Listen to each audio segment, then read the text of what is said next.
A poor girl shows up alone at the reception desk of a luxurious hospital, asking to see her mother before it's too late.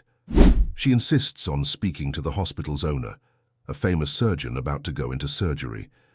Upon hearing the patient's name, the doctor freezes, overcome by something no one there understands. From that moment on, buried secrets begin to emerge, and nothing will ever be the same again. If this story interested you, don't forget to subscribe to our channel and tell us what city you're watching us from. We'll keep going. The morning sun cast long shadows across Willowbrook's main street as Abigail Foster stepped off the bus, her weathered suitcase clutched tightly in her hand. 15 years had passed since she'd last set foot in this small Vermont town, yet everything looked eerily unchanged. The same historic buildings lining the street, the same town square with its gazebo where summer concerts were held, and the same judgmental stares from locals who never forgot a scandal.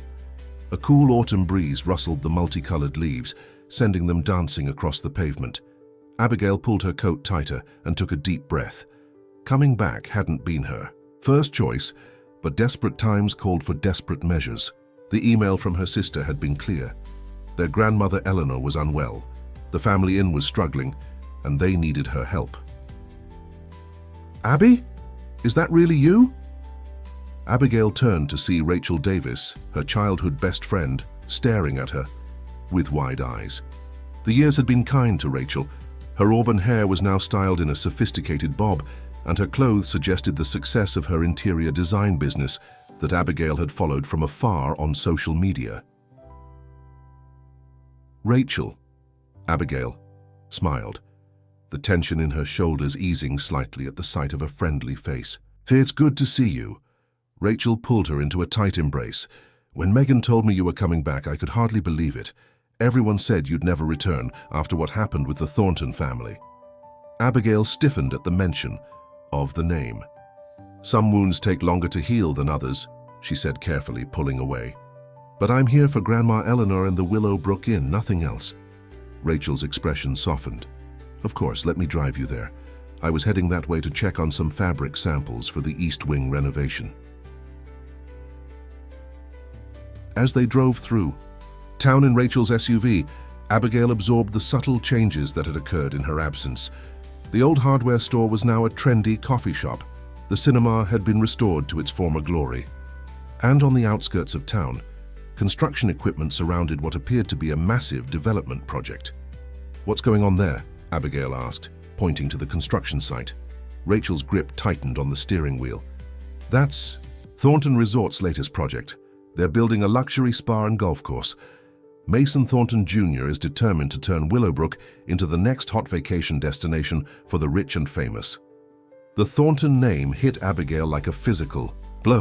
Mason Jr., the younger brother of Ethan Thornton, the man whose heart she had broken all those years ago, the man whose family had vowed to destroy hers.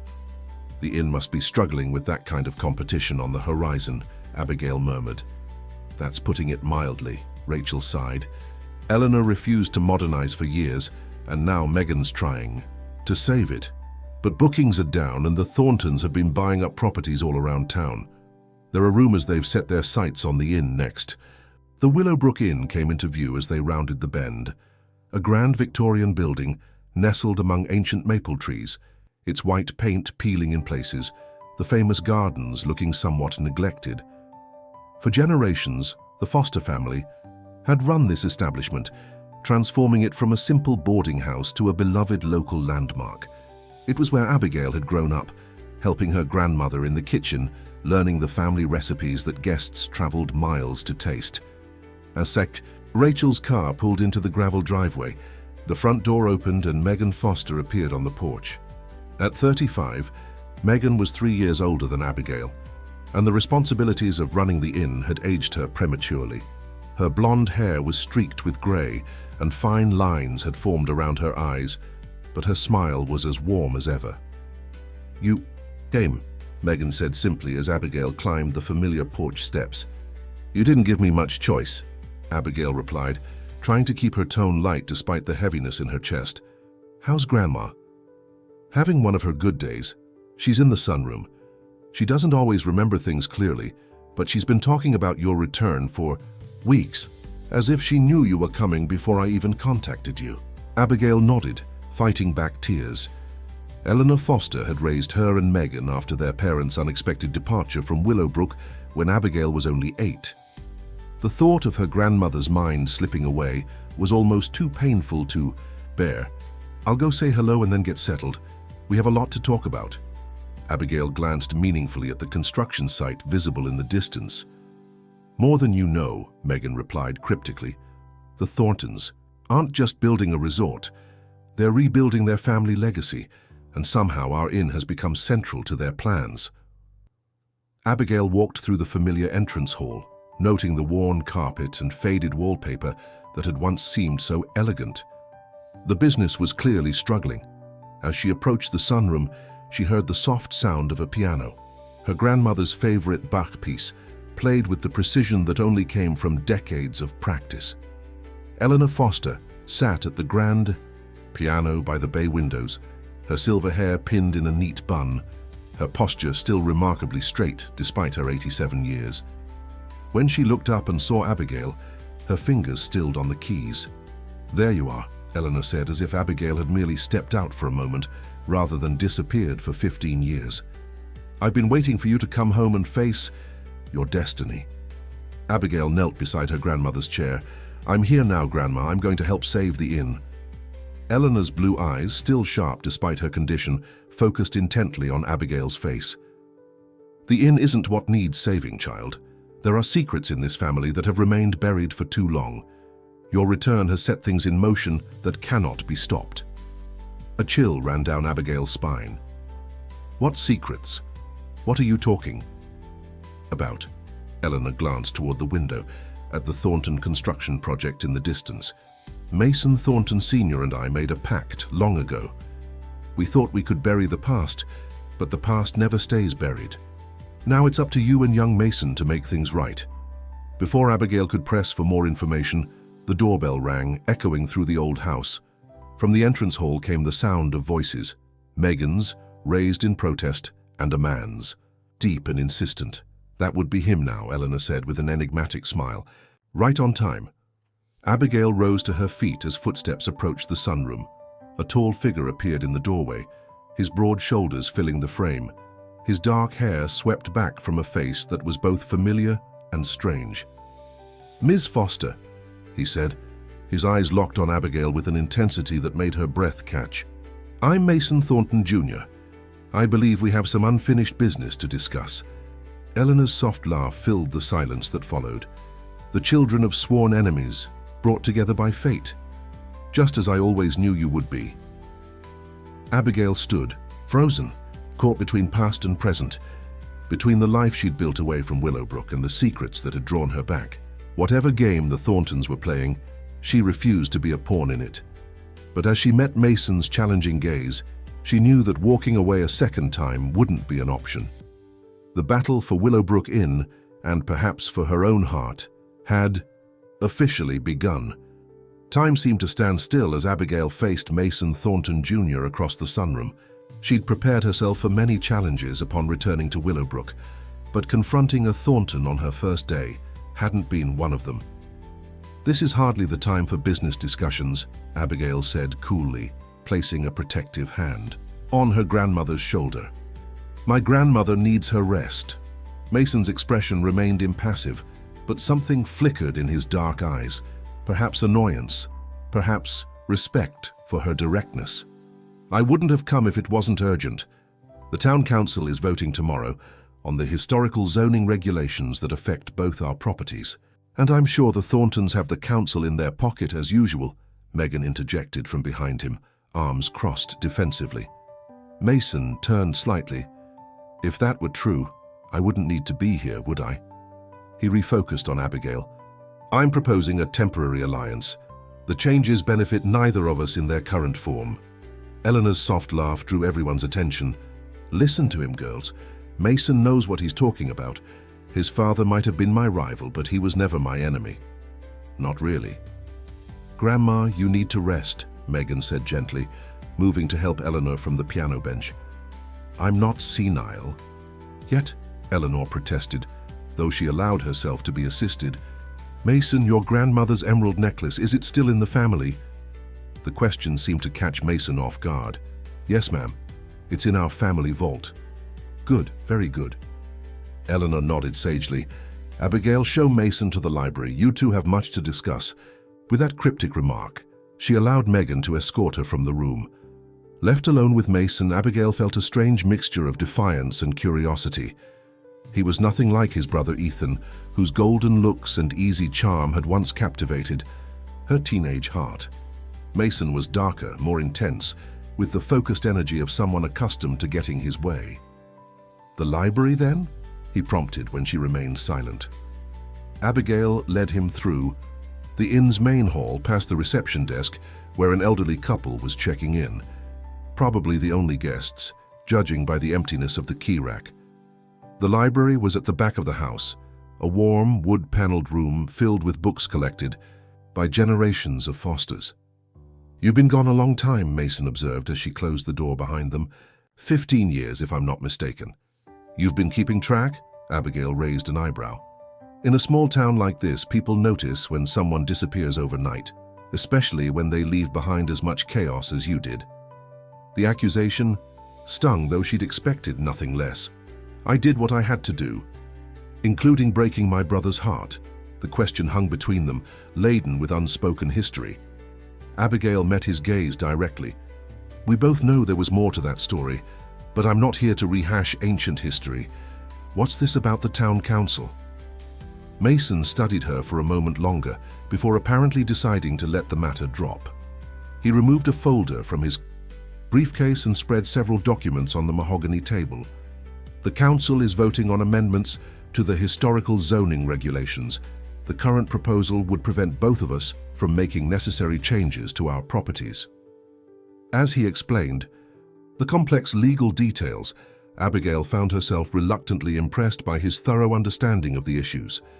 Unlike the brash, competitive boy she vaguely remembered from her youth, this Mason Thornton was methodical and strategic. So you want us to present a united front? She asked when he finished. The Fosters and Thorntons working together would certainly get the council's attention. Exactly, a joint proposal with alternate amendments that protect both our interests. His finger traced a line on one of the documents, brushing against hers momentarily. The brief contact sent an unexpected jolt through her. Why should I trust you? Abigail withdrew her hand. Your family has been trying to acquire this property for decades. Business is business. This affects my resort project too. He leaned forward, his expression earnest. Look, I know there's bad blood between our families, but this town isn't big enough for pointless feuds anymore. Willowbrook is changing. We can either change with it, together, or get left behind, separately. Before Abigail could respond, the library door swung open, and a stunning blonde woman entered, her designer outfit looking distinctly out of place in the rustic inn. There you are, Mason, she said, her smile not quite reaching her eyes as she surveyed Abigail. I've been looking all over for you. Vanessa. Mason straightened, something like resignation crossing his features. I mentioned I had a meeting at the inn. You did, but you didn't mention it was with Abigail Foster. Vanessa extended a manicured hand. Vanessa Parker Thornton, Mason's fiancée. Abigail accepted the handshake, noting the massive diamond. Congratulations on your engagement. Thank you, the wedding's in spring, assuming this resort project stays on schedule. Vanessa's arm slid possessively through Mason's. The Parker Thornton Resort and Spa will be the cornerstone of our new hospitality empire. Parker, the name registered immediately. The Parkers owned half the luxury hotels on the East Coast. This wasn't just a local development, it was part of a major corporate expansion. We should go, darling, Vanessa continued. We have dinner with the investors at 7. Mason hesitated, glancing at the documents still spread across the table. Abigail and I haven't finished our discussion. We can continue tomorrow, Abigail said, gathering the papers into a neat stack. I'll review these tonight. Mason nodded, taking the documents. The council meeting is at 3. We should meet beforehand to finalize our approach. I'll be here at 1, Abigail agreed. As she watched them leave, Vanessa's arm still firmly linked with Mason's, Abigail couldn't help but feel she'd just entered a far more complicated situation than she'd anticipated. The Parker connection explained the scale of the development, threatening to overshadow Willowbrook's small-town charm. "That woman is trouble," Rachel's voice came from the doorway once Mason and Vanessa had departed. "She sees this town as nothing but an investment opportunity." "And Mason?" Abigail asked, curious about her friend's assessment. Rachel shrugged. "He's harder to read. He grew up here, so he has some attachment to Willowbrook, but he's ambitious. That engagement is as much a business merger as a romance."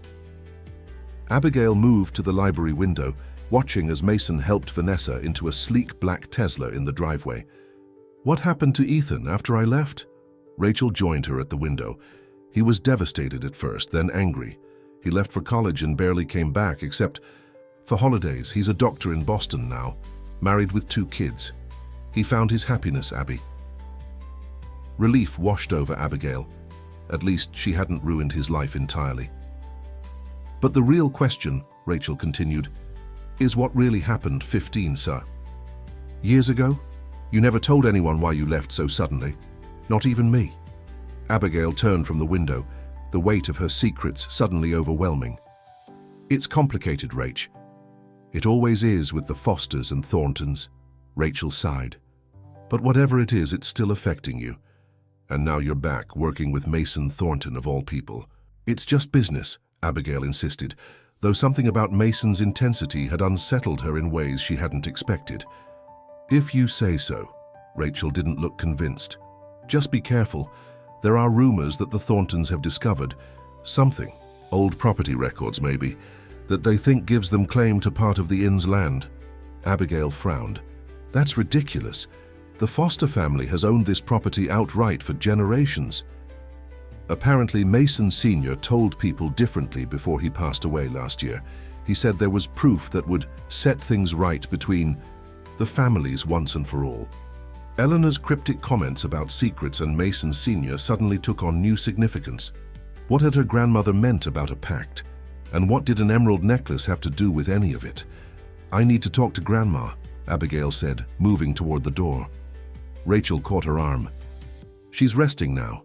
Megan says not to disturb her. So until dinner." She hesitated. "There's something else you should know. Ethan is coming back to Willowbrook this weekend for the Harvest Festival. First time in years." The news hit Abigail like a physical blow. Mason was challenging enough to deal with. Facing Ethan after all this time seemed impossible. "Perfect timing," she muttered. The past she'd tried so hard to escape was closing in from all sides. As if on cue, her phone chimed with a text message. "Unknown number. Welcome back to Willowbrook. Abigail, we have unfinished business. Meet me at the old boathouse tonight at 9. Come alone." Abigail stared at the screen, her heart racing. The boathouse by the lake had been her and Ethan's secret meeting place as teenagers. But who had sent the message? And what unfinished business remained after 15 years of silence? Darkness had settled over Willowbrook by the time Abigail slipped out of the inn. The harvest moon hung low and golden in the sky, illuminating the path to the lake. Every step toward the old boathouse felt like walking backward in time, memories rising unbidden with each crunch of leaves beneath her. Boots. She'd told no one about the mysterious text. Megan would have tried to stop her, and Rachel would have insisted on coming along. Whatever awaited her at the boathouse, Abigail sensed it was something she needed to face alone. The structure came into view as she rounded the final bend, a weathered wooden building perched at the edge of the water, its silhouette reflected. In the still surface of the lake, a faint light flickered inside, visible through the slats of the boarded-up windows. Someone was already there. Abigail hesitated, her hand instinctively reaching for her phone. This could be a trap, a foolish risk, yet something pulled her forward, the same inexplicable force that had drawn her back to Willowbrook, despite her better judgment. The hinges creaked as she pushed open the door. The interior was illuminated by a single lantern, placed on the worn wooden table where local teenagers had carved their initials for generations. Abigail's gaze immediately found the intertwined A+C surrounded by a heart, a relic from a more innocent time. "I wondered if you'd come." The voice came from the shadows, and Abigail whirled around, her heart hammering against her ribs. A figure stepped into the lantern light, not Ethan, as part of her had feared and hoped, but an elderly woman with striking features and a regal bearing despite her age. "Mrs. Thornton," Abigail breathed, recognizing Mason and Ethan's grandmother. Victoria Thornton had once been the most formidable woman in Willowbrook, her influence extending far beyond the family business. "Sit down, child," Victoria gestured to a chair opposite her own. "We have much to discuss, and at my age, time is a luxury I can no longer afford to waste." Bewildered but curious, Abigail complied. "You sent the text?" Victoria smiled thinly. "My grandson taught me how to use these newfangled devices before he got too busy with his resort project. Technology may change, but people rarely do. I knew you wouldn't resist the lure of the boathouse. Too many memories here." "Why all the secrecy? You could have come to the inn. And have Eleanor know I was speaking to you. No, some conversations need to happen away from prying eyes and eager ears." Victoria reached into her handbag and withdrew a small velvet-covered box. "Do you know what this is?" She opened it to reveal an exquisite emerald necklace, the same one Eleanor had mentioned earlier that day. The central stone was the size of a robin's egg, surrounded by diamonds that caught and refracted the lantern light. "It's beautiful," Abigail said carefully, uncertain where this was leading. "It's more than beautiful. It's the key to everything." Victoria closed the box with a snap. "Your grandmother asked about this today, didn't she? After all these years of silence, she finally broke our pact." Abigail leaned forward. "What pact? Mrs. Thornton, if you know something about my family or the inn—" "I know everything about your family, child. More than you do, apparently." Victoria's piercing gaze seemed to look straight through her. "Did you never wonder why the Fosters and Thorntons have been locked in this ridiculous feud for decades? Did you never question why your parents really left Willowbrook, abandoning you and your sister to Eleanor's care?" The questions hit like physical blows. Abigail had spent years constructing a life that didn't depend on answers to those painful mysteries. "My parents left because they wanted different lives," she said, repeating the explanation she'd been given as a child. "They weren't suited to small-town life." Victoria scoffed. "Is that what Eleanor told you? A convenient fiction." She placed the velvet box on the table between them. "The truth is far more complicated. Your mother, Caroline, was a Thornton before she married your father." Abigail stared at her in disbelief. "That's impossible. My mother was Caroline Bennett before she married my father." "Bennett was her mother's maiden name, which she adopted after she was disowned by my husband." Victoria's voice hardened. "Caroline was our daughter, Mason Sr.'s and mine." The revelation left Abigail speechless. If this was true, then she and Megan were Thorntons by blood. Mason and Ethan were their cousins. The family feud that had shaped her entire life suddenly seemed absurd. "Why would Grandma hide this from us?" she finally managed to ask. "Because of the inheritance, of course." Victoria gestured around them. "This land, all of it, including where the inn stands, was originally Thornton property. When Caroline fell in love with James Foster, my husband threatened to disinherit her. But Caroline was always his favorite, and in secret he deeded part of our estate to her as a wedding gift, including the parcel where the inn was later built." Abigail shook her head, struggling to absorb these revelations. "If that's true, why the feud? Why didn't everyone just acknowledge this connection?" "Pride," Victoria said simply.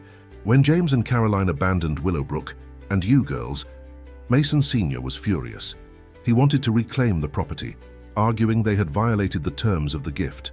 Eleanor fought him tooth and nail, claiming the land now belonged to you and Megan as Caroline's children. The legal battle nearly bankrupted both families. So Grandma and your husband made some kind of agreement?" Victoria nodded. "A pact of silence. Eleanor would raise you girls as Fosters, with no mention of your Thornton blood. In exchange, Mason Sr. would not pursue his claim to the property during his lifetime or Eleanor's. We all agreed to take the truth to our graves." "But now you're breaking that pact," Abigail observed. "Why?" "Because Mason Sr. is gone, and Eleanor is failing." Victoria's expression softened slightly. And because the past has a way of repeating itself, you and Ethan 15 years ago. History echoing through the generations. Abigail flinched. What happened between Ethan and me has nothing to do with this family secret. Doesn't it? Victoria raised an eyebrow. You fled Willowbrook the very night Mason Sr. confronted you about your relationship with Ethan. Did you never wonder how he discovered your secret meetings here? I assumed someone from town saw us and told him, Abigail said, though doubt began to creep in. The timing had always seemed too perfect, Ethan's father catching them together just when they were planning to announce their relationship publicly. He had been watching you for weeks, Victoria confirmed, not because he disapproved of teenage romance, but because he feared history repeating itself, Thornton and Foster blood mingling once again, with all the complications that would bring to our pact. Abigail stood abruptly, needing to move, to process. So you're saying Mr. Thornton deliberately separated us because we were actually cousins? That's second cousins, Victoria corrected. And yes, though his methods were unnecessarily harsh. He threatened to expose your mother's abandonment publicly if you didn't leave town immediately, didn't he? The memory of that night rushed back, Mason Sr.'s cold fury as he'd confronted her after catching her with Ethan, the ultimatum he'd given her, the terrible choice she'd made to protect her family's reputation. How do you know all this? Abigail demanded. He swore he told no one. My husband kept very few secrets from me, especially in his final years. Victoria rose slowly, her age showing in the stiffness of her movements. The emerald necklace was Caroline's birthright. Mason Sr. kept it for her, hoping she would return someday. In his will, he left instructions that it should be given to her daughters. She pushed the velvet box toward Abigail.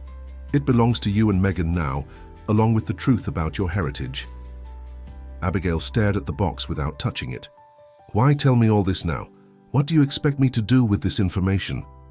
That's entirely up to you. Victoria gathered her coat around her shoulders. But Mason Jr. has found his father's original documents regarding the property division. He doesn't know the full story yet, only that there's a legitimate claim to contest the inn's ownership.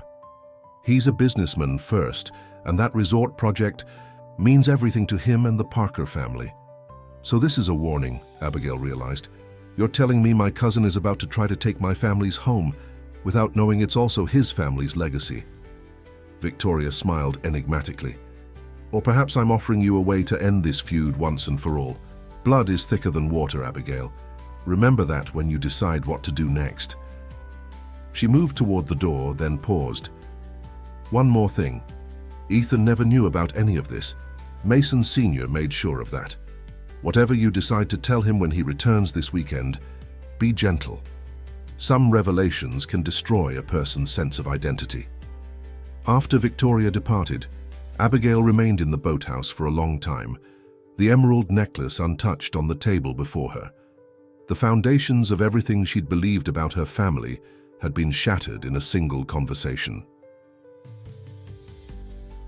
If Victoria was telling the truth, then the battle for Willowbrook Inn wasn't just a business conflict. It was the culmination of decades of family secrets and suppressed truths. And somehow, Abigail now found herself at the center of it all, with the power to either heal the rift between the families or deepen it beyond repair. The text alert of her phone broke her reverie. Another message from the same unknown number. The documents are in the East Wing attic of the inn, behind the portrait of Edward Foster. Eleanor hid them there 30 years ago. Find them before Mason does. Abigail closed her eyes, overwhelmed by the weight of the past and the complexity of the present.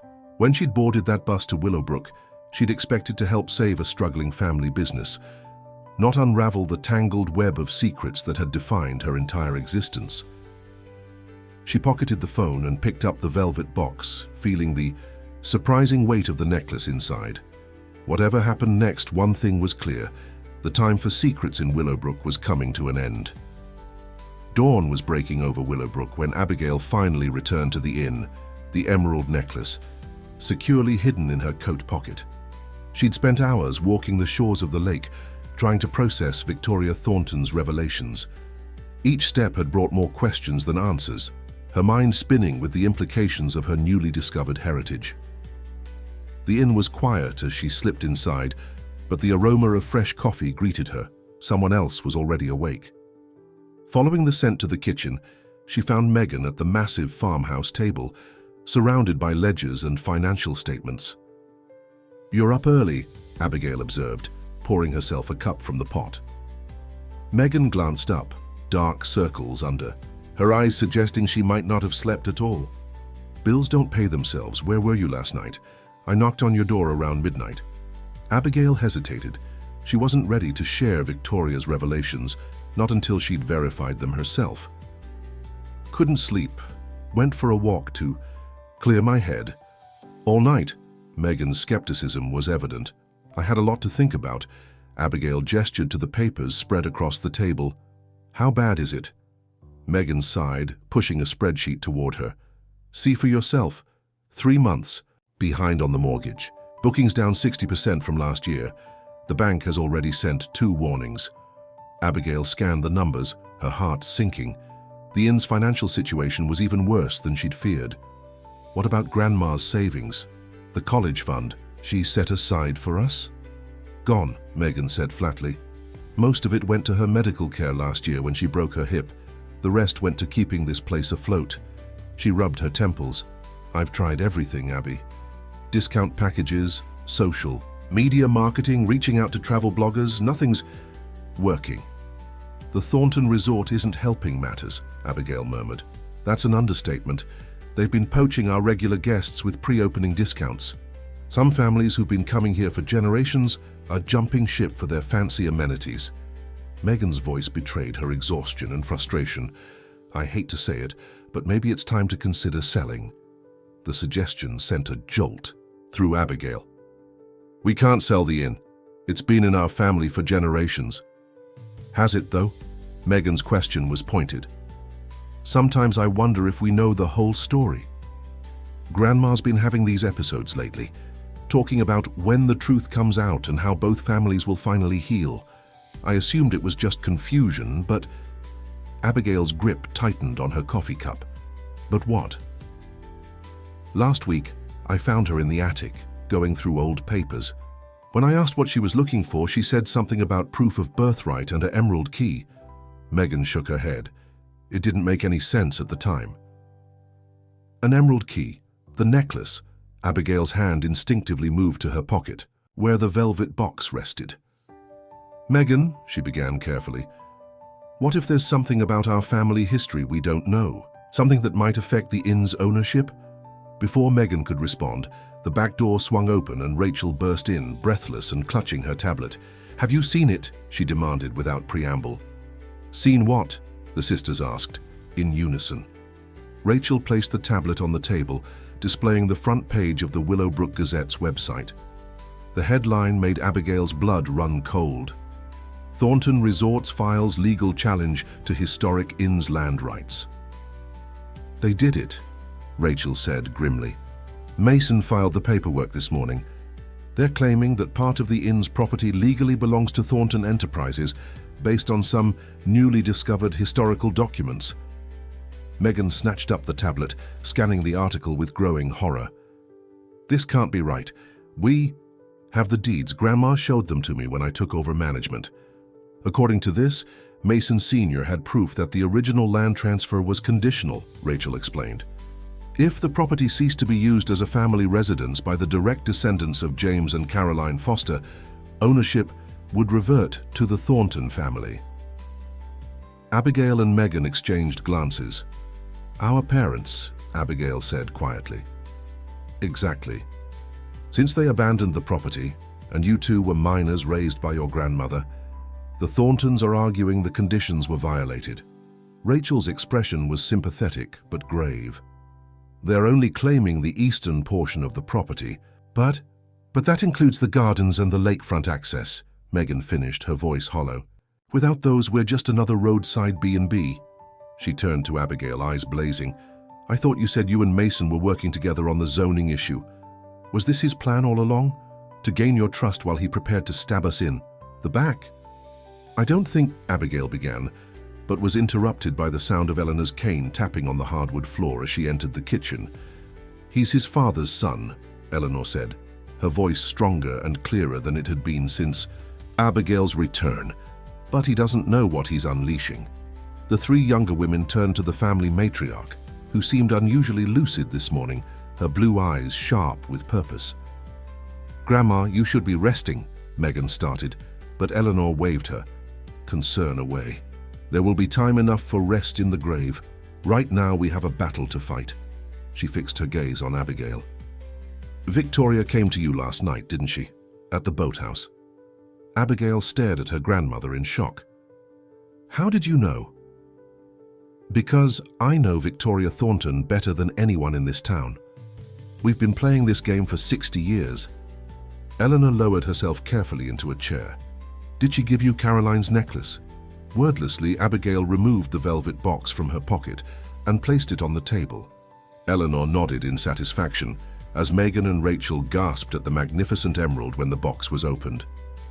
"Then it's time," Eleanor declared. "Abigail, go to the attic. Behind Edward Foster's portrait, you'll find a metal box. Bring it to me." As Abigail hurried to obey, she heard Megan's confused questions and Eleanor's patient responses beginning to fill in the gaps of their family history. By the time she returned with the tarnished metal box, Eleanor had revealed part of the truth that Caroline had been born a Thornton before marrying into the Foster family. "Our mother was Mason and Ethan's aunt," Megan was saying as Abigail re-entered the kitchen. "Why keep that a secret all these years?" "Because of what's in this box," Eleanor answered, taking it from Abigail with trembling hands. "The complete truth about the land, the feud, and why your parents really left Willowbrook." The lock was stiff with age, but Eleanor's fingers remembered the combination. Inside lay a collection of yellowed documents, faded, photographs and a sealed envelope with "to be opened only in the event of my passing" written in elegant script. Eleanor spread the documents on the table. The original deed to this property, signed over to Caroline Thornton as a wedding gift from her father. And here, she indicated another document, the codicil that Mason Sr. is using to claim ownership, stating that the land must remain with direct descendants of the union. "So the Thorntons do have a legal claim?" Rachel asked, examining the papers. "Not quite," Eleanor said with the ghost of a smile. "What Mason Jr. doesn't know, what his father never told him, is that there was another document, an amendment signed by Mason Sr. himself, nullifying the codicil." She rifled through the papers, her movements becoming increasingly frantic. "It should be here. It's always been here." Abigail watched her grandmother's growing distress with concern. "Could it have been moved or taken?" Eleanor finished grimly. "Mason Sr. knew about this box. He and I revisited our agreement several times over the years. If he removed the amendment before his passing, then the Thorntons' claim might be valid," Megan said, slumping back in her chair. "There's more to this story, isn't there?"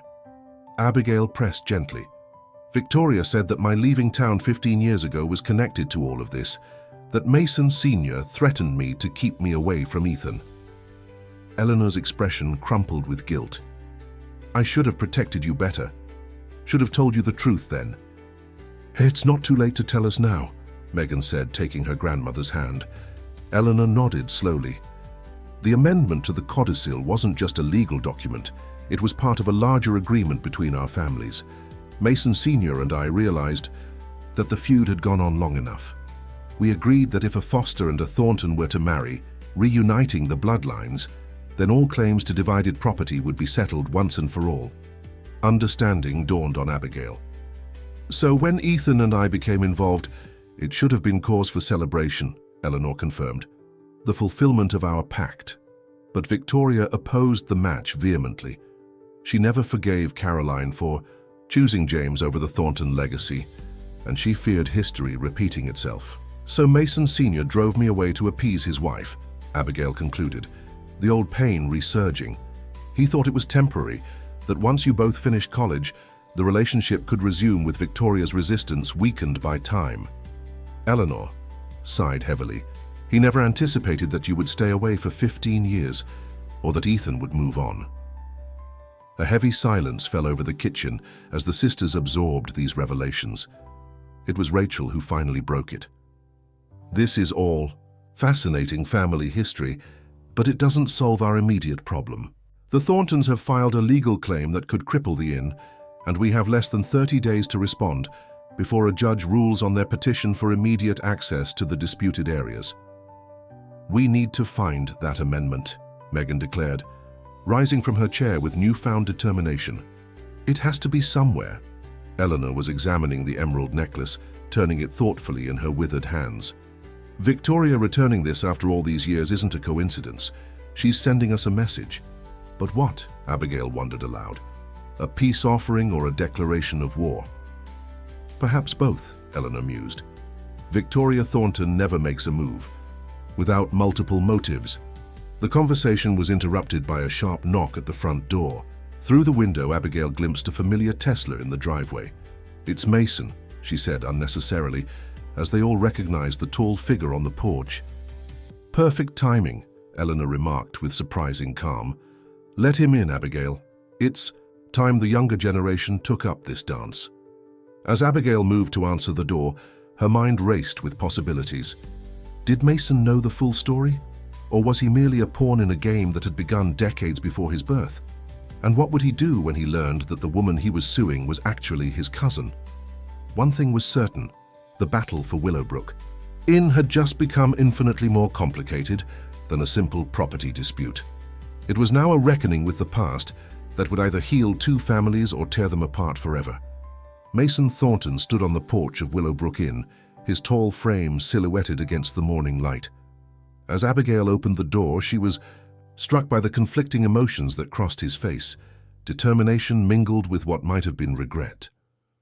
"You've seen the news," he said without preamble, his eyes searching hers. "The whole town has," Abigail replied coolly. "Interesting timing, filing your claim the morning of our meeting about the zoning regulations." He had the grace to look uncomfortable. "That wasn't my decision. The lawyers filed it first thing this morning on the partner's instructions." "Vanessa's instructions, you mean?" A muscle twitched in Mason's jaw. "May I come in? This isn't a conversation we should have on your front porch." Abigail hesitated, then stepped aside. Leading him through the entrance hall, she could feel the tension radiating from him, the strain of a man caught between professional obligations and personal misgivings. "You've put us in an impossible position," she said quietly as they walked. "If you take the eastern portion of the property—" "I know what it means for the inn," he interrupted. "That's why I'm here, to offer an alternative." They entered the kitchen where Eleanor, Megan, and Rachel waited like generals preparing for battle. Eleanor's posture straightened at the sight of Mason, her eyes glinting with recognition. "You look just like your grandfather at your age," she observed. "He had that same furrow between his brows when he was troubled." Mason blinked, clearly surprised by the personal remark. "Mrs. Foster, I didn't expect to see you this morning. Did you think I'd be hidden away in some back room while you dismantled my family's legacy?" Eleanor's tone was sharp, but not unkind. "Sit down, young man. If we're to have this conversation, let's have it properly." Somewhat reluctantly, Mason took the offered chair. His gaze fell on the open metal box and the documents spread across the table, then shifted to the emerald necklace still resting in its velvet case. Something like recognition flickered in his eyes. "Grandmother's emerald," he murmured. "She told me she'd given it away but wouldn't say to whom." "It was your Aunt Caroline's birthright," Eleanor explained, watching his reaction carefully. "Returned to her daughters now, as it should be." Mason's brow furrowed. "My aunt? I don't have an—" He broke off, looking between Abigail and Megan with dawning comprehension. "That's not possible." "Your father never told you about his sister?" Eleanor asked. "The one who married James Foster and became our mother," Megan added, her tone challenging. Mason shook his head slowly. "There's never been any mention of—" His voice trailed off as the implications sank in. "If this is true, then you're my cousins. We're family." "Second cousins, technically," Abigail corrected, echoing Victoria's clarification from the night before. "Is this some kind of tactic to stop the lawsuit?" Mason asked, suspicion returning to his features. Because if you think claiming a distant family connection will... It's the truth, Eleanor interrupted firmly. Ask your grandmother if you don't believe us. Victoria knows everything, including why the amendment to the codicil is missing from these documents. Mason's expression shifted from skepticism to confusion. Amendment? What amendment? The one that would invalidate your company's entire legal claim, Megan explained, barely containing her frustration. The one that apparently went missing, sometime before your father's passing. Understanding dawned on Mason's face. The papers he mentioned in his will. There's a sealed envelope in our family vault that I'm supposed to open only if the property dispute reaches the courts. He ran a hand through his hair, visibly processing this new information. I assumed it contained additional evidence supporting our claim, not something that would undermine it. That sounds like Mason Sr., Eleanor said with a sad smile. Always playing both sides, hedging his bets until the very end. Abigail studied Mason carefully. You really didn't know any of this, did you? About our families being connected, about the true history of the property? No, he admitted. Father was always obsessed with reclaiming this land, but he never explained why it mattered so much. I assumed it was just business, strategic placement for expanding our holdings. He gestured toward the documents. May I? Eleanor nodded, and Mason began examining the yellowed papers with the careful attention of someone accustomed to scrutinizing legal documents. As he read, his expression grew increasingly troubled. If these are authentic, he finally said, then the entire basis of our lawsuit is complicated, to say the least. They're authentic, Eleanor assured him. Your father and I reviewed them together many times over the years, adjusting our agreement as circumstances changed. Mason looked up sharply. What agreement? The one we made after your aunt and her husband abandoned their daughters, Eleanor explained. The one that was supposed to end with the reunification of our families through marriage. Mason's gaze shifted to Abigail, pieces visibly clicking into place. You and Ethan, he said softly. 15 years ago. Abigail nodded, not trusting herself to speak about that old wound with the man who had profited most from her departure, stepping into the role of Thornton heir apparent after Ethan's estrangement from the family business. So that's why Father interfered, Mason continued, more to himself than to the others. It wasn't just about protecting Ethan from a broken heart, it was about controlling the fulfillment of this gun pact. Precisely, Eleanor confirmed. The amendment states that the property remains with the foster descendants unless the bloodlines are reunited through marriage, at which point the entire estate would be jointly owned by both families. Rachel, who had been silently observing the exchange, suddenly straightened. Wait, that would mean that the lawsuit is both valid and potentially moot, Mason finished, his analytical mind grasping the legal implications immediately. Valid because the original codicil was violated when the direct descendants abandoned the property, but potentially moot because the amendment offers an alternative resolution. Through marriage, Megan repeated skeptically, which doesn't exactly help us now unless... Her gaze traveled between Mason and Abigail, a speculative gleam in her eye. Abigail felt heat rise to her cheeks. Don't be ridiculous, Meg. Actually, Mason said thoughtfully, from a purely legal standpoint, it's not ridiculous at all. If the amendment requires a Foster-Thornton union to resolve the property dispute, and if we're trying to honor our grandparents' original intentions... You can't be serious, Abigail interrupted, staring at him in disbelief. You're engaged to Vanessa. A shadow crossed Mason's face. A relationship that, I'm beginning to realize, may have been encouraged for reasons beyond mere compatibility. He stood abruptly, pacing the kitchen with restless energy. My father never approved of Vanessa, yet he stopped objecting after she proposed the joint resort project. If he knew about this amendment, he was manipulating you, Abigail realized, just like he manipulated me and Ethan. That would be consistent with his character, Eleanor observed dryly. Mason turned back to them, his expression hardened, with resolve. I need to see that envelope in our vault, and I need to speak with my grandmother. If what you're saying is true, if we're family, then this lawsuit is a mistake. Will Vanessa and her family see it that way? Rachel asked pointedly. The Parkers have invested millions in the resort project already. Leave Vanessa to me, Mason replied, though uncertainty flickered in his eyes. Family comes first. The words hung in the air, their sincerity difficult to gauge. Abigail wanted to believe him, but years of suspicion toward the Thornton name couldn't be erased by a single declaration. We'll need more than words, Megan stated firmly, giving voice to Abigail's doubts. The bank won't wait while we sort out family drama. If we can't make next month's mortgage payment, none of this will matter. Mason nodded, acknowledging the practical concern. I could arrange a loan, no strings attached, to cover operating expenses while we resolve the legal issues. And if we can't find the amendment, Abigail asked, if your father destroyed it? Then we'll have to find another solution, Mason replied, meeting her gaze directly. I give you my word, I won't let the inn fail.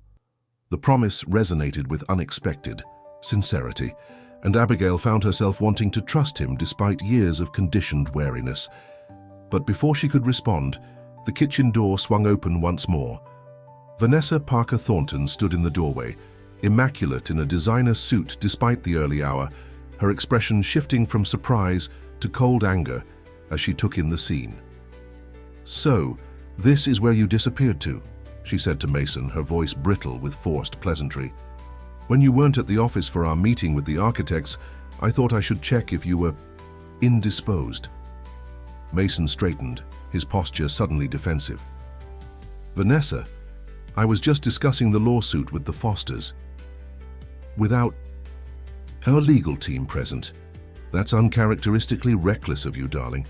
Vanessa's gaze swept over the assembled group, lingering on the documents spread across the table and the emerald necklace. Something like recognition flashed in her eyes at the sight of the jewel. That necklace, she said, stepping closer. I've seen it in photographs at your family estate. It belonged to your grandmother. And before that to my Aunt Caroline, Mason replied carefully. Abigail and Megan's mother. Vanessa froze, her perfectly composed features betraying momentary confusion. I don't understand. It's rather complicated, Mason began, but Vanessa cut him off with a raised hand. Is this some kind of joke? Some pathetic attempt to derail our lawsuit? Her voice rose as she turned on Abigail. First, you try to manipulate my fiancé with this joint zoning proposal, and now you're claiming to be family. How desperate can you get? It's not a claim. It's the truth, Abigail replied evenly, refusing to be baited into an emotional response. One, your future husband. Here's just learning himself. Vanessa's laugh was cold and dismissive. Even if there is some distant connection, which I highly doubt, it doesn't change the legal reality. That land belongs to Thornton Enterprises, and we need it for the resort expansion. The legal reality may be more complicated than you realize, Mason interjected, his tone measured but firm. There's documentation I need to review before we proceed any further with the lawsuit. Documentation? Vanessa's perfectly shaped eyebrows arched in disbelief. Mason, we have a dozen lawyers who've vetted every aspect of this case. The judge will rule in our favor, and construction begins next month. The investors are counting on it. Your investors, may I remind you. My family legacy matters more than investor timelines, Mason replied, a new edge to his voice. Something shifted in Vanessa's demeanor, a subtle calculation visible behind her eyes. Of course it does, darling, which is why you've worked so hard to expand that legacy with this resort. She moved to his side, placing a manicured hand on his arm. Let's discuss this privately. These kinds of family revelations can be overwhelming. You need time to process. The proprietary gesture wasn't lost on anyone in the room. Abigail saw Rachel roll her eyes, while Megan's expression hardened with distrust. Only Eleanor seemed unperturbed, watching the interaction, with the detached interest of someone observing characters in a play whose ending she already knew. Mason, Eleanor said suddenly, her voice cutting through the tension, the Harvest Festival begins tomorrow. Ethan will be returning for the weekend. Perhaps it's time for a family reunion. All of us together, with no more secrets. The mention of Ethan's name caused both Mason and Vanessa to stiffen, though for visibly different reasons. "Ethan's coming home?" Mason asked, genuine surprise in his voice. "He hasn't attended the festival in years." "Rebecca convinced him," Rachel explained, referring to the town's mayor, "for the festival's centennial celebration." "How convenient," Vanessa muttered, not quite under her breath. Eleanor fixed her with a penetrating stare. "Nothing about this situation is convenient, Miss Parker, but it may be necessary. Sometimes the past must be confronted before the future can begin." The cryptic statement hung in the air as the grandfather clock in the hall chimed 9, its resonant tones a reminder of the day advancing beyond this charged moment.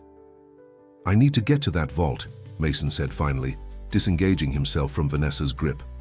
"And we need to postpone the council meeting. This changes everything." Vanessa's perfectly composed mask slipped for just an instant, revealing a flash of genuine alarm. "Mason, think about what you're doing. The Parkers have invested everything in this project. My father won't accept any delays." "Your father doesn't know the full story," Mason replied. "None of us did." He turned to Abigail, his expression resolute. "I'll call as soon as I've examined the documents in the vault. In the meantime, I suggest we all prepare for what might be a rather eventful harvest festival." As Mason and a visibly fuming Vanessa departed, an uneasy silence fell over the kitchen. It was Rachel who finally broke it. "Well," she said, exhaling slowly, "I think it's safe to say the Parker-Thornton wedding might be in jeopardy." "That's the least of our concerns," Megan replied grimly. "Do we actually trust Mason to choose family loyalty over business interests? The man I've known for years wouldn't hesitate to bulldoze this place for profit." "People can surprise you," Eleanor observed, carefully returning the emerald necklace to its velvet box, especially when they discover who they truly are. Abigail moved to the window, watching as Mason and Vanessa engaged in what appeared to be a heated discussion beside their car. "What happens if we can't find the amendment? If Mason opens that envelope and it contains something else entirely?" "Then we fight," Megan declared firmly. "We take them to court, we rally the town, we do whatever it takes to save the inn." Eleanor's soft laugh drew their attention. "My dears, I've spent 60 years entangled with the Thorntons. If there's one thing I've learned, it's that nothing involving that family is ever straightforward."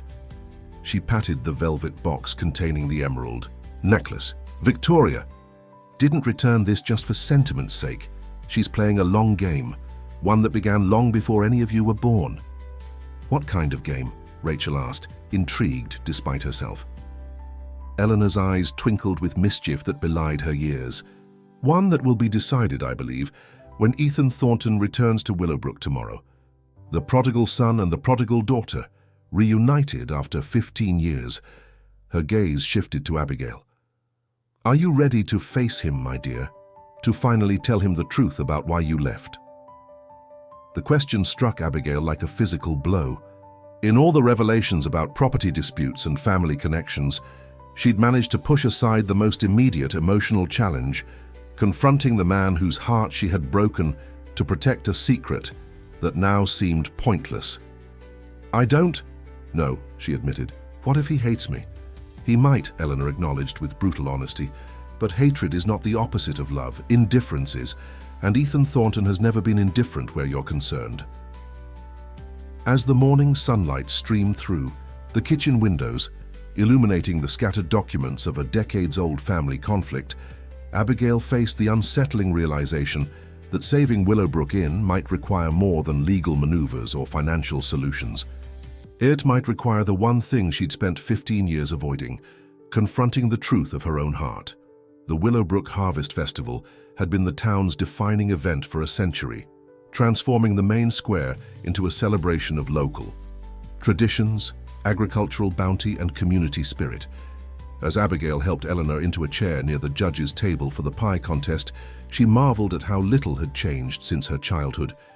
The same handmade banners hung between lampposts, the same families manned booths passing down recipes and crafts through generations, and the same palpable excitement filled the crisp autumn air.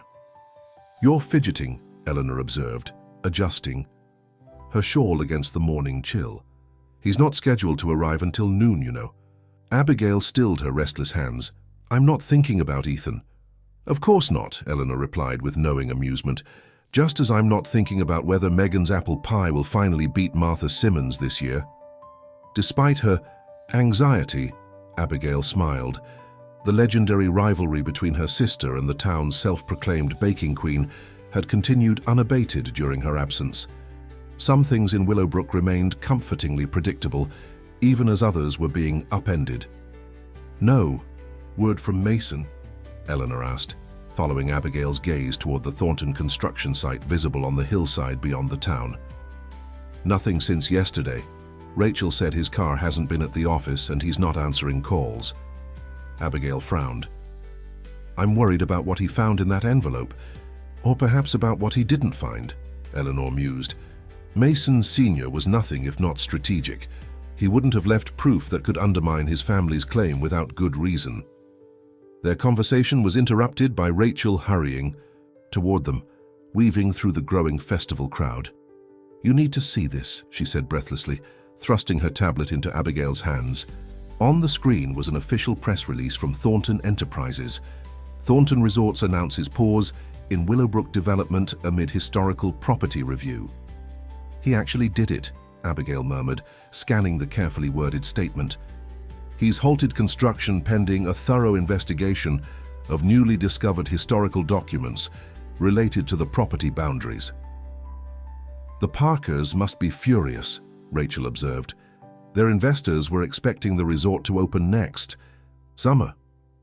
"Victoria's hand is all over this," Eleanor said, nodding toward the festival entrance where the Thornton matriarch had appeared. Elegant as always in a tailored coat, her silver hair swept into an immaculate chignon. As if sensing their gaze, Victoria turned and made her way toward them, navigating between festival booths with the dignity of a queen processing through her realm. "Eleanor," she greeted with a slight nod. "A beautiful day for celebrating tradition, wouldn't you say?" "Indeed," Eleanor replied evenly. "Though some traditions deserve reconsideration, your grandson seems to agree." Victoria's lips curved into a smile that didn't quite reach her eyes. "Mason has always had a strong sense of family responsibility, something he shares with his brother." Her gaze shifted meaningfully to Abigail. "Ethan arrived at the family estate this morning, earlier than expected." Abigail's heart stuttered. "He's here already?" "Quite early, in fact. He and Mason have been in conference since dawn." Victoria adjusted her gloves with deliberate care. 15 years of separation, and suddenly they're thick as thieves again. Remarkable what shared heritage can accomplish. The implication was clear. The brothers were now fully aware of the family connection to the Fosters. What remained uncertain was how that knowledge would shape their actions. "Where is Vanessa in all this?" Rachel asked, never one to dance around delicate subjects. "Ms. Parker departed for New York last night," Victoria replied, a hint of satisfaction coloring her tone. "Something about an urgent need to consult with her father's legal team. I doubt we'll see her back in Willowbrook anytime soon." Before anyone could respond to this revelation, a commotion near the festival entrance drew their attention. Mayor Rebecca Collins was guiding two men through the crowd, Mason looking somewhat haggard but determined, and beside him, a figure that made Abigail's breath catch. Ethan Thornton had aged well, his boyish good looks maturing into a handsome confidence that came from professional success and personal contentment. His golden hair was shorter than she remembered, his build more solid, but his smile, the one that lit up his entire face, remained unchanged as he greeted old acquaintances. "Oh my," Rachel murmured beside her. "He's even more handsome than I remembered." Abigail couldn't respond. She was frozen in place, memories flooding back with overwhelming force, stolen kisses by the lake, whispered promises under starlit skies, and the devastating pain of walking away without explanation. Eleanor patted her hand reassuringly. "Breathe, child. Remember, you're not the same girl who fled in the night. You're a woman who's built a life on her own terms." The reminder helped steady her. She had indeed built a successful life in Chicago, a thriving interior design business, good friends, a comfortable apartment. Returning to Willowbrook had reminded her of what she'd lost, but it hadn't erased what she'd gained. Victoria observed the exchange with shrewd eyes. I should join my grandsons. No doubt they'll have questions only I can answer. She inclined her head toward Eleanor. Perhaps later we might continue our conversation from 50 years ago, the one about choices and consequences. I look forward to it, Eleanor replied with equal gravity. Some conversations are worth waiting half a century to finish. As Victoria glided away, Rachel shook her head in bewilderment. I swear you two speak in riddles. What happened 50 years ago? Eleanor's gaze remained on her old rival's retreating figure. Victoria chose ambition over love. I chose love over security. We've spent decades wondering who made the wiser choice. She turned to Abigail with sudden intensity. Don't repeat our mistakes, my dear. Don't let pride or fear dictate your heart's direction. Across the square, Ethan had noticed them. His animated conversation with the mayor faltered as his eyes locked with Abigail's. For a breathless moment, the festival crowd seemed to disappear, leaving only the two of them connected by an invisible thread of shared history. Then Mason said something that recaptured Ethan's attention, breaking the moment. The brothers continued their circuit of the festival, moving deliberately away from where the foster women sat.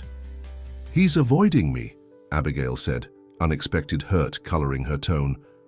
Or gathering his courage, Rachel suggested. 15 years.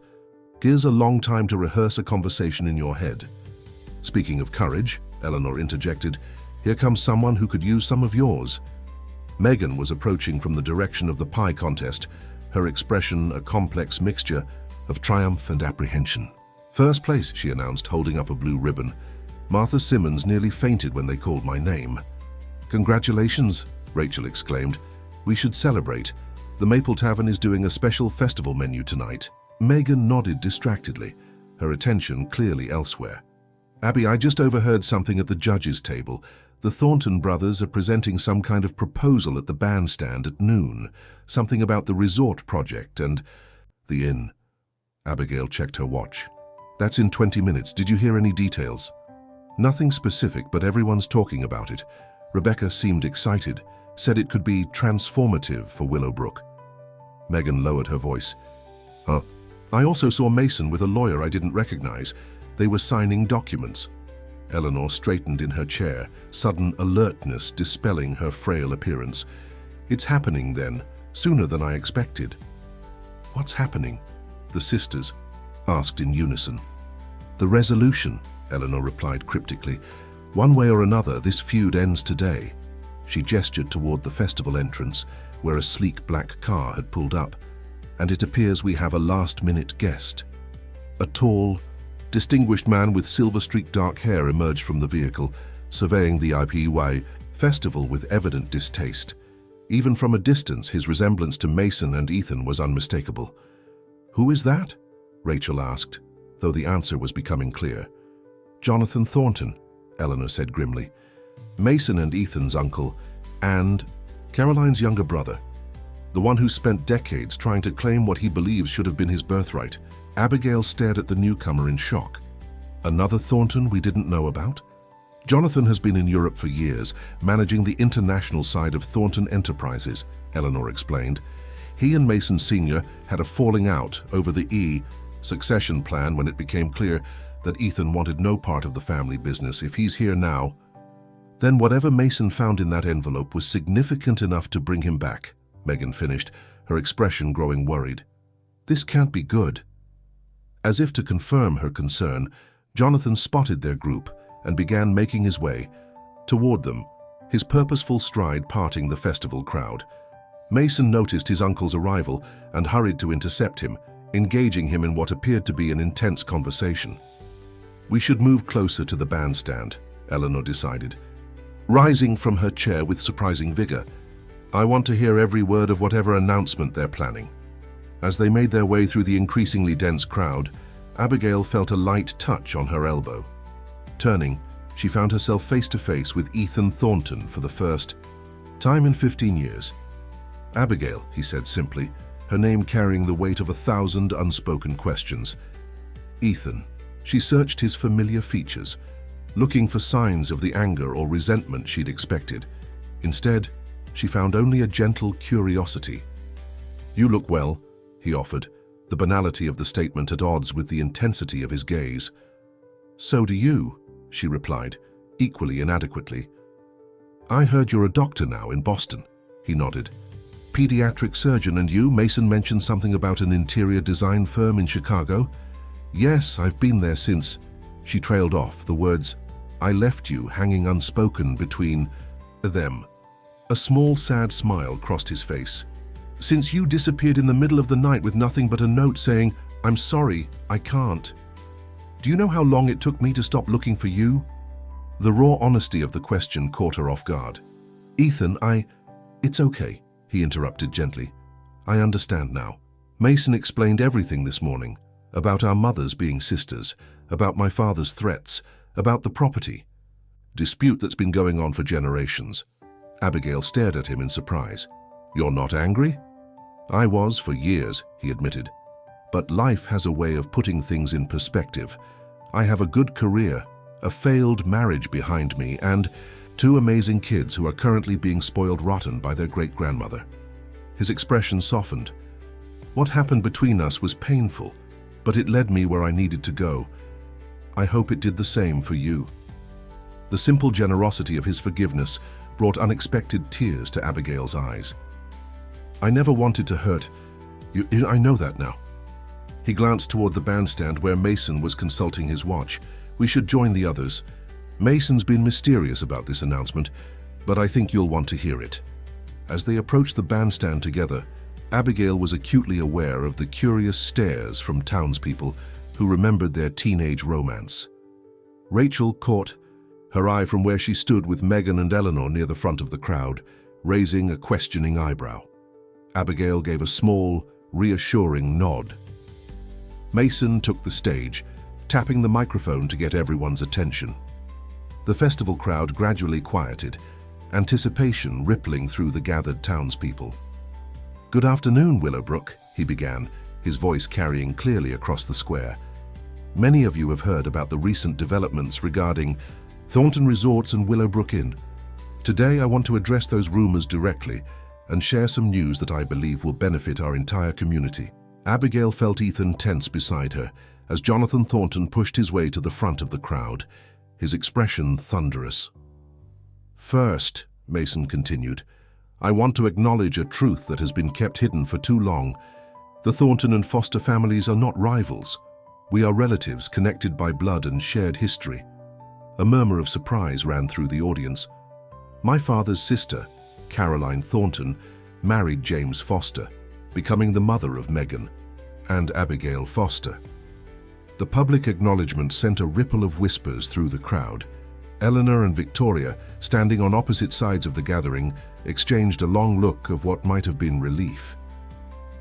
In light of this connection, and after reviewing historical documents related to our family properties, I've made several decisions.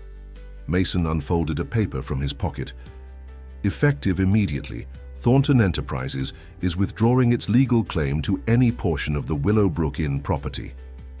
A cheer rose from many in the crowd, especially the older residents who had fond memories of the historic inn. "Furthermore," Mason continued once the noise subsided, "we are revising our resort development plans. Instead of competing with Willowbrook Inn, we're proposing a collaboration that preserves the inn's historic character while creating new opportunities for tourism and local employment." Jonathan Thornton pushed forward. "You have no authority to make these decisions," he shouted, his face flushed with anger. "The board will never approve." "Actually, Uncle," Mason replied calmly, "as majority shareholder following my father's death, I do have that authority, and the board approved these changes this morning by unanimous vote, including grandmother's proxy." Victoria's slight smile confirmed this assertion, leaving Jonathan momentarily speechless. "The revised plan," Mason continued, "includes preserving the eastern portion of the property as a nature sanctuary open to the public, renovating the inn while maintaining its historical integrity, and scaling back the resort to focus on ecotourism rather than luxury accommodations. The announcement drew mixed reactions: approval from environmental advocates and inn supporters, concern from those who had been counting on construction jobs. "I understand this represents a change in direction," Mason acknowledged. "But I believe it's a change that honors both progress and preservation. To that end, I'd like to invite Abigail Foster to join me on stage." Abigail froze, unprepared for this public summons. Ethan gave her a gentle nudge forward. "Go on. I know where this is headed."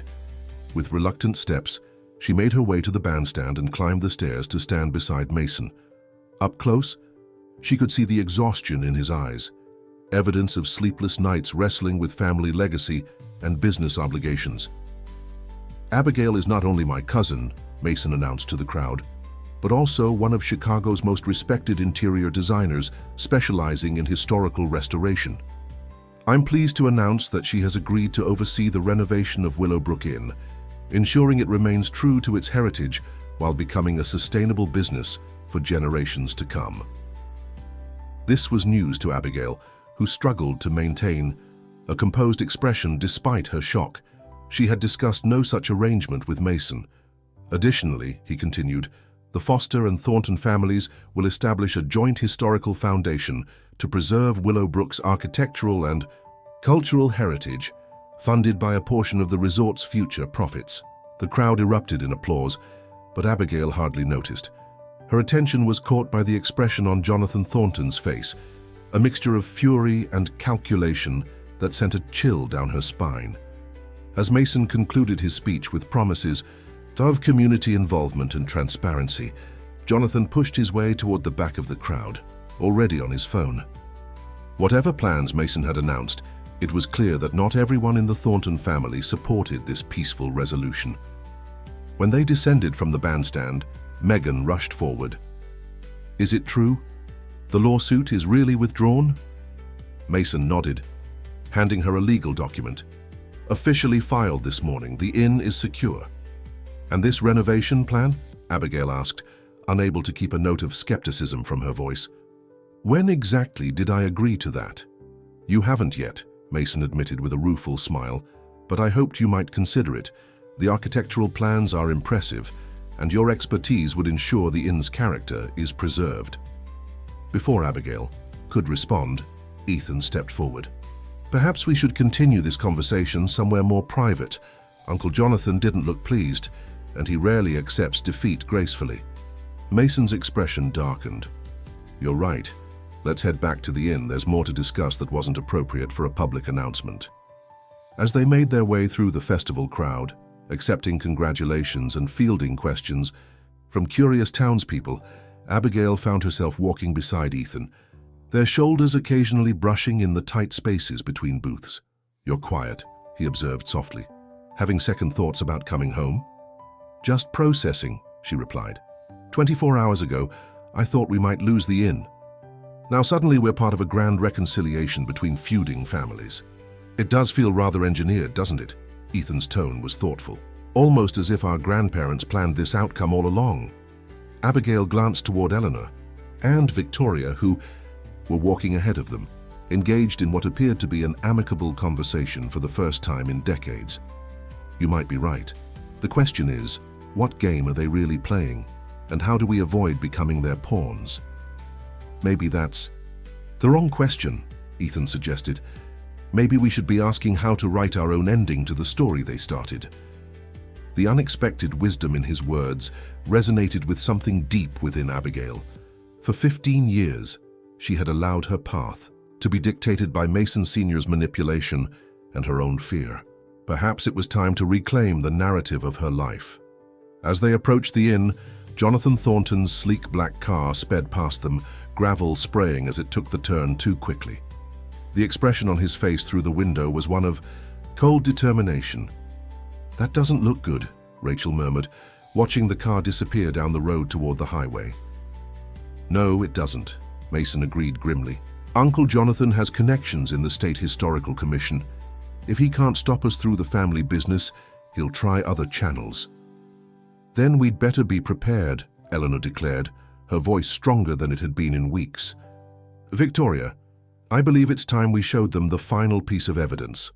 The Thornton matriarch nodded solemnly. "Indeed, the children deserve to know the full truth before Jonathan attempts to rewrite it." As they entered the inn's familiar entrance hall, Abigail couldn't shake the feeling that they were approaching not just a revelation about the past, but a crossroads that would determine all their futures. Whatever secrets remained hidden between the Foster and Thornton families, the time for full disclosure had finally arrived. The library of Willowbrook Inn had witnessed countless family discussions over generations, but perhaps none as momentous as the one unfolding now. Afternoon sunlight streamed through the leaded glass windows, illuminating dust motes that danced in the air, as Eleanor and Victoria seated themselves in matching wingback chairs like rival queens at a summit meeting. The younger generation, Abigail, Megan, Mason, Ethan, and Rachel, arranged themselves around the room, the historic divide between Fosters and Thorntons blurred by their new understanding of shared blood. "Before we begin," Victoria said, removing her gloves with deliberate precision, "I want to be clear that what we're about to share was meant to remain private until both Eleanor and I had passed from this world. Circumstances have forced our hand," Eleanor added, her fingers tracing the intricate carving on her chair's armrest. "Jonathan's ambition has always outweighed his discretion. We can't risk him distorting the truth to serve his own ends." Mason leaned forward, his elbows on his knees. "What truth exactly? I've seen the amendment to the codicil, but Father's letter suggested there was more, something he couldn't bring himself to put in writing." "Indeed there was," Victoria confirmed, exchanging a significant glance with Eleanor. "The document you found explains the legal arrangement, but not the reason behind it." Eleanor reached into her cardigan pocket and withdrew a tarnished key. "In the library's fireplace, behind the loose brick on the left side, there's a small metal box. Megan, would you?" Megan knelt by the ornate fireplace, located the loose brick, and extracted a blackened tin box, its surface scarred by decades of proximity to flames. The key turned stiffly in the lock, and the lid creaked open to reveal a collection of yellowed photographs and a leather-bound journal. "My mother's diary," Eleanor explained, accepting the journal from Megan with reverent hands. "Evelyn Foster recorded everything of significance that happened in this house from 1930 until her passing in 1967. She opened the fragile book to a ribbon-marked page. This entry is dated May 12, 1947. Today, we welcomed VT into our home for the first time. MT brought her to discuss the arrangement. She is proud but practical. The children will never know how close they came to hardship, nor the sacrifice their parents made to secure their future." Victoria's composed expression revealed nothing, but her hands tightened slightly in her lap. "That was 2 days after Mason Sr. and I announced our engagement." "I don't understand," Ethan said, glancing between the two elderly women. "What arrangement? What sacrifice?" In answer, Eleanor removed one of the photographs from the box and passed it to him. The black and white image showed 4 young people in 1940s attire standing on the inn's front porch. 2 men in military uniforms flanked 2 smiling women. "My father and Mason Sr., Eleanor explained, pointing to the young men. "Both heading off to war. And there's my mother, and—" "My sister Catherine," Victoria finished softly. "Mason Sr.'s first love." A stunned silence fell over the room. It was Mason who finally spoke. "Father was engaged before you, grandmother?" Victoria nodded, her usual imperial manner momentarily absent. "Catherine Thornton. No relation to our family, merely a coincidence of name. She and Mason were to be married when he returned from the war. But Catherine had a heart condition, rheumatic fever as a child. She didn't tell anyone how serious it had become. She passed away 3 months after this photograph was taken," Eleanor continued. The story. The last letter Mason Sr. received from her arrived 2 weeks after the telegram, informing him of her passing. Abigail studied the photograph more closely, noting the striking resemblance between the young woman and Victoria. "Is that why Mr. Thornton chose you? Because you reminded him of Catherine? A sad smile crossed Victoria's face. Partially, perhaps. We met at Catherine's funeral. I was her best friend, the one who had been with her when she died. Mason was still overseas, devastated by the news. We began corresponding, at first about Catherine, then gradually about other things. By the time Father returned from the war, they had developed feelings for each other, Ethan surmised. Not quite, Victoria corrected. I had developed feelings. Mason remained devoted to Catherine's memory. What we had was more pragmatic. Eleanor. Opened the journal to another marked page. October 3rd, 1948. The arrangement is finalized. VT will marry MT and secure the Thornton family's financial future. In exchange, the parcel of land adjoining our property, the one Catherine always loved for its view of the lake, will be deeded to the Foster family. Her business arrangement disguised as romance, yet perhaps time will transform it into something genuine. A marriage of convenience, Megan said, understanding dawning. The Thornton family was in financial trouble after the war. Victoria nodded. The family shipping business had suffered devastating losses.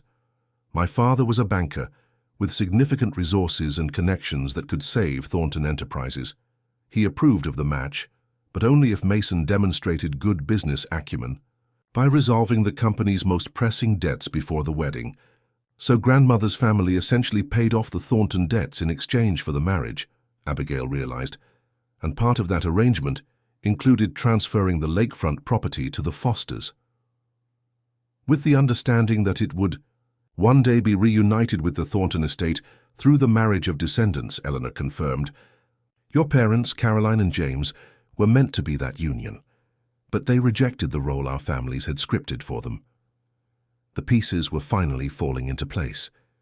So when they abandoned Willowbrook, it wasn't just about wanting a different life, Abigail said slowly.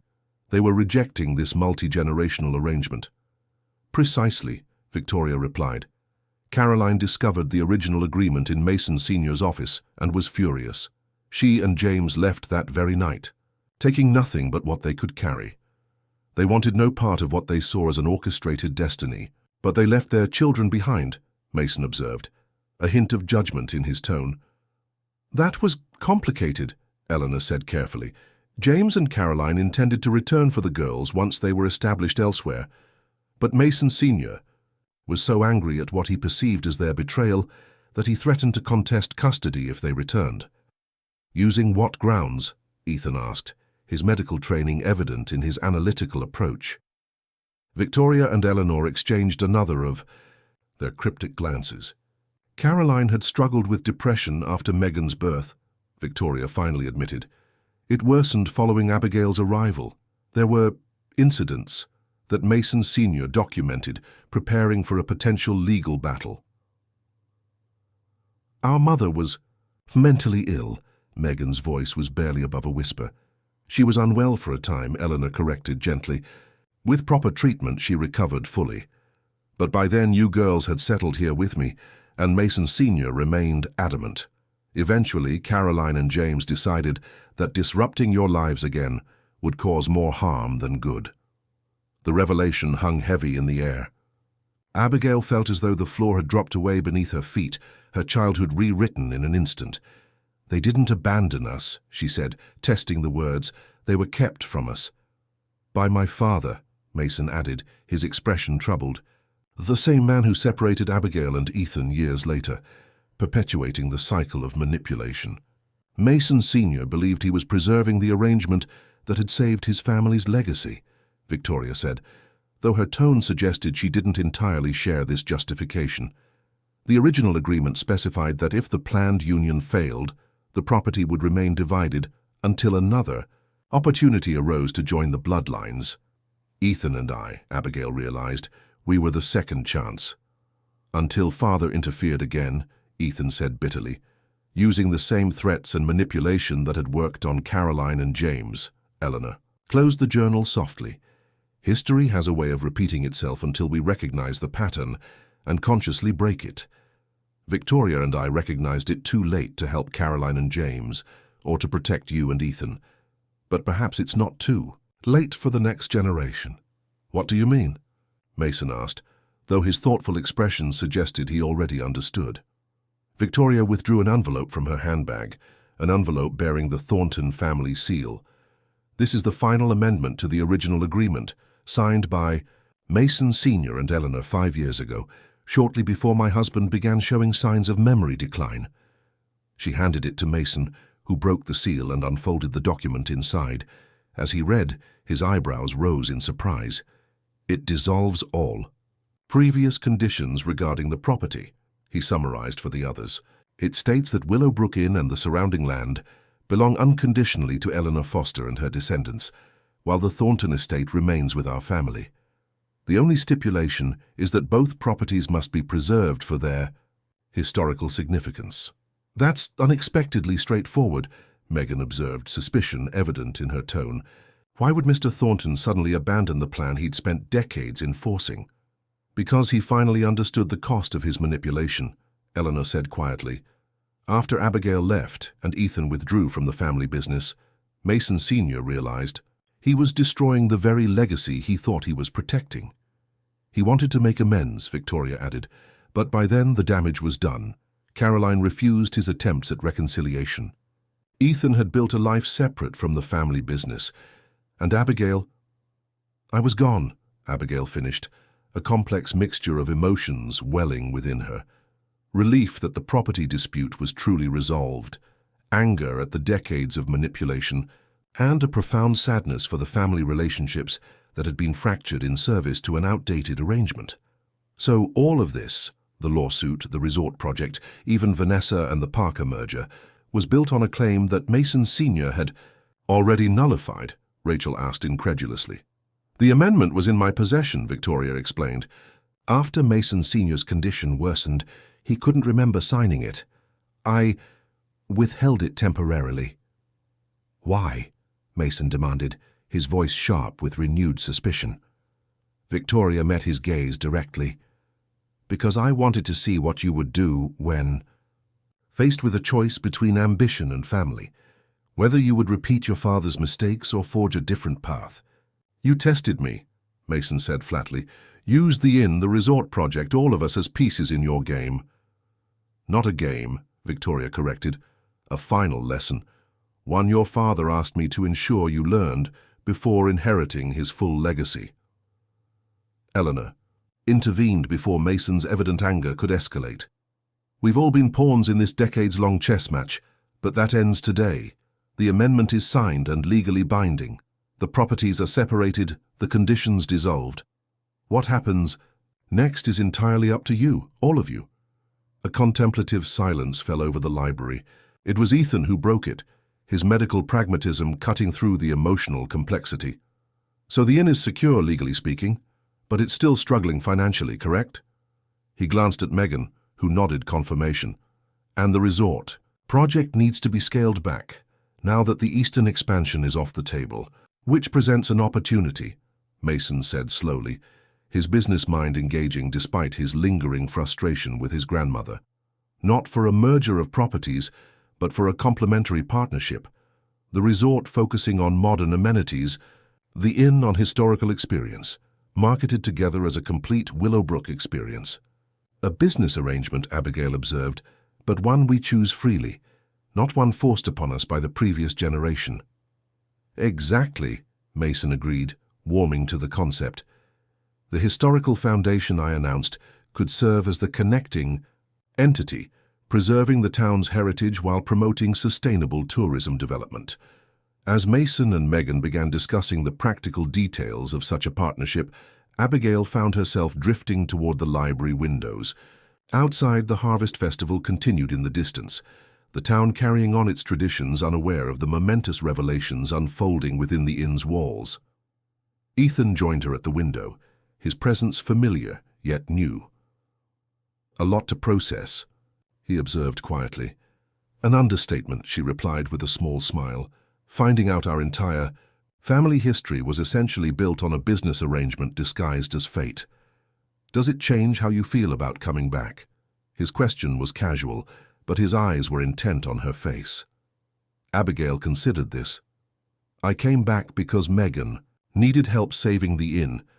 That hasn't changed, but knowing the full story, it feels like I can finally make choices based on what I want, not what I'm running from. And what do you want, Abigail Foster? Ethan asked softly. The directness of the question caught her off guard. 15 years ago, the answer would have been simple. Him. Now the answer was more nuanced, shaped by years of independence and self-discovery. I want to help restore this place, she said finally. Not just the building, but what it represents. A home, a legacy chosen rather than imposed. Beyond that, she met his gaze directly. I'm still figuring it out. Understanding and patience reflected in his eyes. For what it's worth, I think Mason's idea has merit, and having you oversee the inn's restoration would ensure it's done right. Are you planning to stay in Willowbrook? She asked, suddenly aware of how much his answer mattered to her. Not permanently, he replied. My practice is in Boston. My children are settled in school there, but I've been thinking about opening a satellite clinic here, spending more time in my hometown. He smiled, the familiar warmth of it tugging at something deep within her, maybe rediscovering what I left behind. The moment between them stretched, filled with unspoken possibilities, until Rachel's voice broke the spell. You two might want to see this. She called from where she stood by the window on the opposite side of the library. Jonathan's back, and he's not alone. They hurried to join the others as a convoy of vehicles pulled into the inn's driveway. Jonathan Thornton emerged from the lead car, followed by several official-looking individuals carrying briefcases and document tubes. State Historical Commission, Mason identified grimly. And that's Karen Miller from the Environmental Protection Agency. Uncle Jonathan is pulling every string he can find. Victoria rose from her chair with surprising agility. Let him come. The amendment supersedes whatever objections he thinks he's found. As the group moved toward the entrance hall to meet this new challenge, Eleanor remained seated, suddenly looking every one of her 87 years. Abigail hung back, concerned by her grandmother's pallor. Grandma, are you all right? Eleanor smiled tiredly. Just conserving my strength for one last battle. Jonathan never did know when he was beaten. She patted Abigail's hand. But don't worry about me. Go. Help Mason and Ethan deal with this. Show Jonathan that the younger generation is more united than ours ever was. In the entrance hall, Jonathan was already holding forth to the assembled officials, his voice carrying through the open door before Abigail even reached it. Significant. Environmental concerns with the current structure, he was saying. The septic system is outdated, likely leaching into the groundwater that feeds the lake. And the historical integrity has been compromised by patchwork renovations over decades. A proper assessment will show that preservation requires resources beyond what the current owners can provide. Mason stepped forward, the amendment document in hand. Before you proceed with whatever investigation my uncle has orchestrated, I suggest you review this. It establishes clear ownership and historical protection for both properties.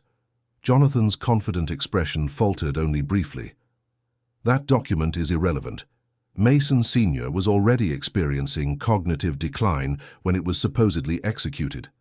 It would never stand up to legal scrutiny. That's a serious allegation, Ethan observed, stepping forward. As a physician who was monitoring Father's condition, I can testify that he was entirely competent at the time this amendment was signed. As can I, Victoria added, fixing her younger son with a steely glare. And Eleanor Foster as well. 3. Credible witnesses against your speculation, Jonathan.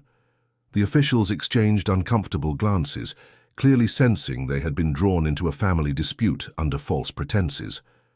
Furthermore, Mason continued smoothly, Thornton Enterprises has already filed formal withdrawal of any claim to this property, as publicly announced this morning.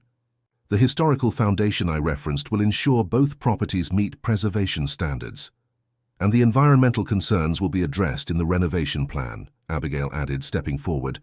As the preservation architect overseeing the project, I can assure you that modern sustainable systems will be integrated while maintaining historical authenticity. The commissioner from the Historical Society cleared his throat. "It seems the Imonde situation is less urgent than presented to us, Mr. Thornton," he said to Jonathan. "Perhaps a scheduled review at a later date would be more appropriate than this unannounced inspection." Jonathan's face flushed with anger. This is absurd. The entire future of Willowbrook's development is being hijacked by sentimentality and family politics. "No, Jonathan," Victoria corrected sharply. "The future of Willowbrook is being guided by those who understand that legacy involves more than profit margins, a lesson your brother learned too late, and one you apparently never will." As the officials made their awkward apologies and retreated to their vehicles, Jonathan remained on the porch, his expression shifting from anger to calculation. "This isn't over," he promised, his voice low enough that only those closest could hear. "The board may have backed Mason today, but when the Parker investment falls through and the resort project stalls, they'll be looking for new leadership." "The project isn't stalling," Mason replied calmly. "It's evolving. And the Parker investment was never about the money. We have sufficient capital without it. It was about the connections Vanessa's family provides." "Connections I've spent 20 years cultivating in Europe," Jonathan reminded him. "Connections that could disappear if I were to, say, accept that position with our competitors that I've been declining for years." It was a clear threat, but Mason remained unruffled. "You've always excelled at the international operations, Uncle. If that's where your passion lies, perhaps it's time we formalized your autonomy in that division. A restructuring that acknowledges your contributions while allowing domestic operations to move in this new direction." The olive branch, or perhaps more accurately the strategic compromise, caught Jonathan off guard. His expression flickered between suspicion and consideration. "We can discuss details back at the estate," Mason continued. "After all, family disagreements should remain private, shouldn't they?" The pointed reminder of their public setting finally penetrated Jonathan's anger. With a curt nod that might generously be interpreted as agreement, he turned and strode back to his waiting car. As the convoy departed, a collective exhale seemed to pass through the group gathered in the entrance hall. "Well played, Victoria," murmured to her grandson, "offering him what he's always wanted while making it seem like your idea." "I learned from the best," Mason replied, though there was an edge to his compliment that suggested the lessons hadn't all been pleasant ones. The confrontation resolved, they returned to the library where Eleanor awaited news. As Megan recounted Jonathan's thwarted maneuver, Abigail found herself standing between Ethan and Mason, cousins she had known all her life without realizing their true connection to her. "So what happens now?" she asked when Megan concluded her report. "With the inn, with the resort project, with all of us?" Eleanor smiled, satisfaction evident in her weary features. "That, my dear, is entirely up to you. For the first time in 70 years, there are no secret agreements, no manipulated destinies, no feuds disguised as business arrangements, just possibilities and choices." "I'd still like to pursue the partnership we discussed," Mason said, glancing at Megan. "If you're interested, of course." "I am," Megan confirmed. "The inn needs to evolve while preserving its character. A connection to a tastefully designed resort could be the perfect balance." "And the historical foundation?" Rachel asked. "That wasn't just for show?" "Definitely not," Mason assured her. "In fact, given your background in local history and event planning, I was hoping you might consider directing it." As they continued discussing the practical aspects of moving forward, Abigail slipped outside onto the wraparound porch. The late afternoon sun bathed the grounds in golden light, the distant sounds of the festival floating on the autumn breeze. From this vantage point, she could see both the inn's lovingly maintained gardens and the Thornton construction site on the hillside beyond, separate properties united by a shared landscape. "It's strange," Ethan's voice came from behind her, as he joined her at the porch railing. "After all these years of thinking our families were enemies, to discover we're actually branches of the same tree." "Branches that grew apart, but still share the same roots," Abigail mused. "It's almost poetic." "Speaking of poetry," Ethan said, his tone lightening, Do you remember the Whitman verse we used to quote at the boathouse, about the paths diverging? That was Frost, not Whitman, Abigail corrected with a smile. And yes, I remember. 2 roads diverged in a yellow wood, and I took the one less traveled by, Ethan continued. We both did in our own ways. And now our paths have crossed again, Abigail observed.